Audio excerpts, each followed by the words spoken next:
Here I have Suzuki Vitara and let me show you how to reset unit to factory defaults. So basically, let me show you how to perform the factory reset of the Suzuki. Let's begin.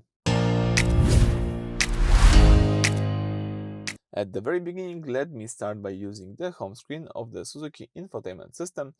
Now you need to find and select the gear icon, so the settings. From the list of settings, you need to be in the System Settings tab, so the first one from the left. Then you need to scroll down until you see the Reset. Let's choose Reset. And now you need to select the second option, which is Reset Unit to Factory Defaults.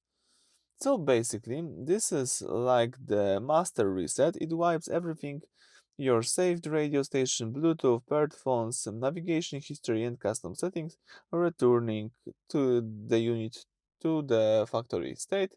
So here we've got confirmation. If you are sure about it, let's choose yes.